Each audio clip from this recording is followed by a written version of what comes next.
kehidupanku.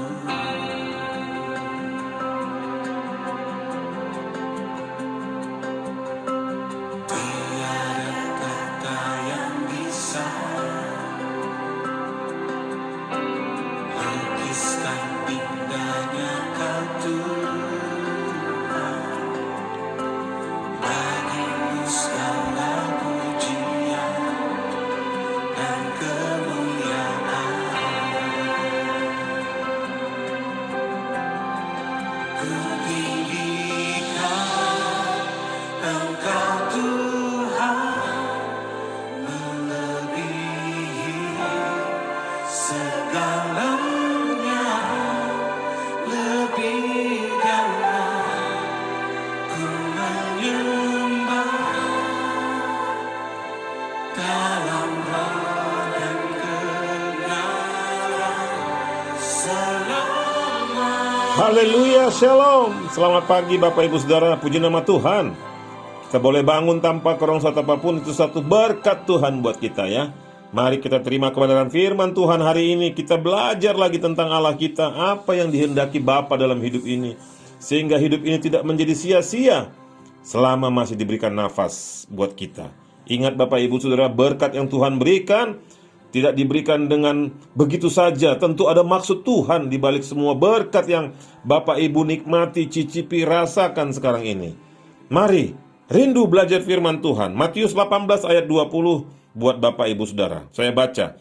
Sebab di mana 2 atau 3 orang berkumpul dalam namaku, di situ aku ada di tengah-tengah mereka. Haleluya. Bapak Ibu, firman Tuhan buat kita katakan, di mana ada dua orang saja cukup loh Bapak Ibu. Di mana ada 2 orang berkumpul. Nah, mari hati-hati. Di dalam namaku. Jadi syaratnya 2 orang berkumpul di dalam nama Yesus. Kalau ada 3 orang, 4 orang, 5 orang berkumpul tetapi di dalam nama, maaf kata, main judi, mabok-mabokan,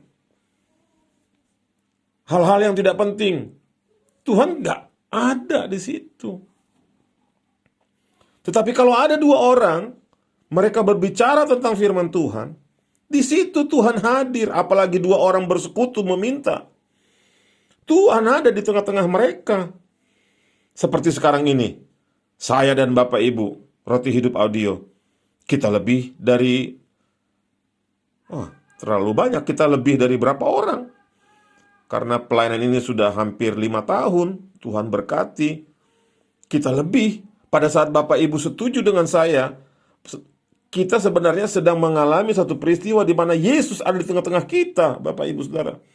Jadi kalau pada saat saya menyampaikan firman Tuhan, firman itu yang Bapak Ibu perhatikan, percaya akan kesembuhan, percaya akan berkat penjagaan, perlindungan, cukup karena saya sudah setuju dengan firman itu. Tambah lagi Bapak Ibu setuju, jadilah apa yang kita perkatakan. Jadi penting sekali menerima firman Tuhan setiap pagi Bapak Ibu Saudara ya. Matius 18 ayat 19, dan lagi aku berkata kepadamu, jika 2 orang daripadamu di dunia ini sepakat meminta apapun juga, permintaan itu akan dikabulkan oleh Bapakku yang di surga. Kenapa? Karena Bapa kita yang punya dunia ini. Karena Bapa kita di surga. Karena apa? Karena kita anak-anak Bapa surga. Ya kalau kita anak-anak Bapa surga, kelakuannya kelakuan surga dong. Harusnya gitu ya. Setia beribadah, setia membantu pelayanan, tidak menghina hamba-hamba Tuhan, tidak menghina sesama saudara. Ya, anak surga. Bapak-bapak surga, anaknya anak surga. Kelakuannya kelakuan surga harusnya. Kita sepakat meminta apapun juga. Tuhan Yesus tidak bilang kalau engkau meminta untuk keperluan pelayanan. Meminta apa saja. Minta supaya anak juara 1, minta supaya anak kita dapat jodoh, minta supaya anak mantu diperbaiki kelakuan akhlaknya, misalnya begitu. Firman Tuhan katakan, jika 2 orang di dunia ini sepakat meminta apapun juga, maka permintaannya dikabulkan. Ini Saya rasa saya sendiri belum menggali dalam rahasia firman ini. Ayolah Bapak Ibu Saudara, jangan hanya menunggu roti hidup ini saja setiap pagi, habis itu hidup tanpa firman. Adalah baik kalau setelah menerima roti hidup audio ini, Bapak Ibu juga mencari Tuhan. Lebih lagi, lebih lagi, lebih lagi. Sehingga Bapak Ibu dapat langsung yang primer. Itu jauh lebih baik Bapak Ibu Saudara. Saya ingin semua kita bertumbuh dewasa di roti hidup audio ini. Satu lagi ayat sebelum kita berdoa, Matius 7:7, mintalah, maka akan diberikan kepadamu. Carilah, maka kamu akan mendapat. Ketoklah, maka pintu akan dibukakan bagimu. Saya pun juga mau minta, saya juga mau cari, dan saya juga mau ketok. Kenapa Bapak Ibu tidak? Kalau ada peristiwa-peristiwa dalam Alkitab, di mana mata rohani dicelikkan, bisa melihat kekayaan surga. Kenapa kita tidak minta yang itu? Kenapa kita hanya minta berkat-berkat jasmani di surga, di dunia ini, tidak meminta berkat-berkat rohani di surga, Bapak Ibu?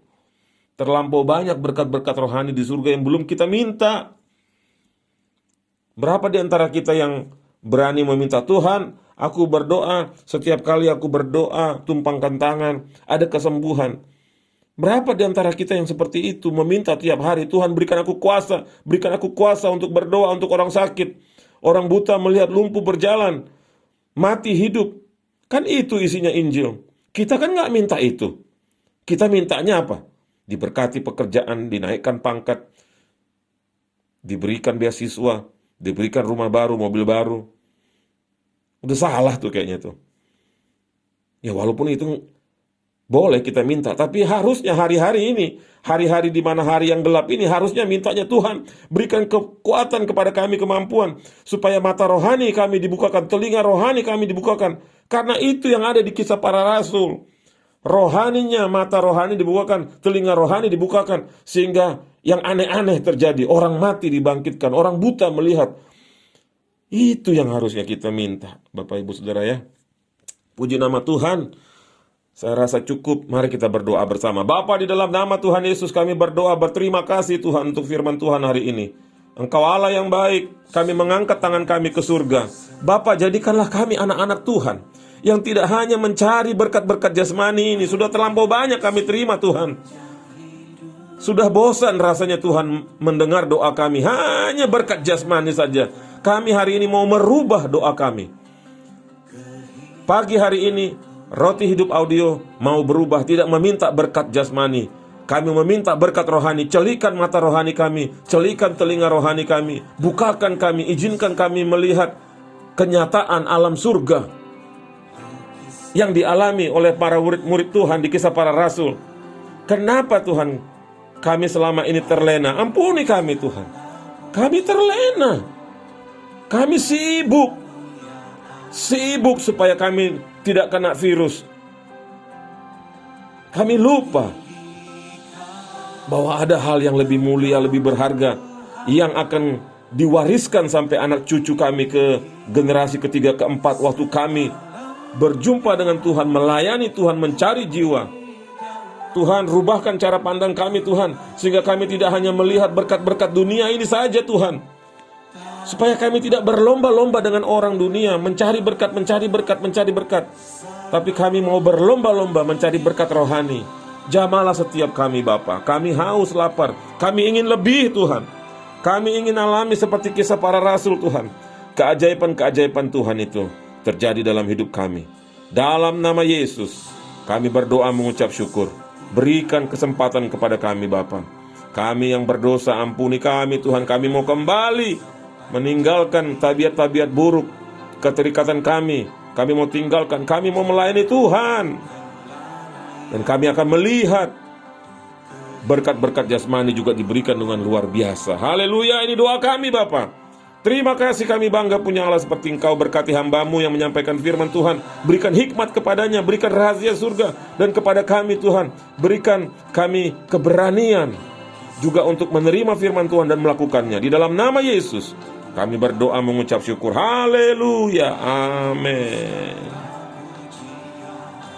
Saya tutup dengan Lukas 6 ayat 28. Mintalah berkat bagi orang-orang yang mengutuk kamu. Berdoalah bagi orang yang mencaci kamu. Ini yang paling susah. Udah disakiti, kita minta berkat lagi. Tapi Lukas 6:28 katakan, berdoalah bagi orang yang mencaci kamu.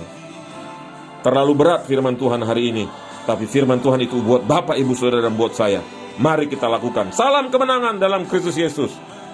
Terus Bapak, Ibu, terus. Jangan cari berkat dunia, sudah cukup. Dan nanti Tuhan akan tambahkan. Cari berkat surga. Pasti hidupmu akan berubah, penuh sejahtera, memiliki damai sejahtera seperti sungai yang tak pernah kering. Miliki kemenangan daripada Tuhan. Haleluya, glory haleluya.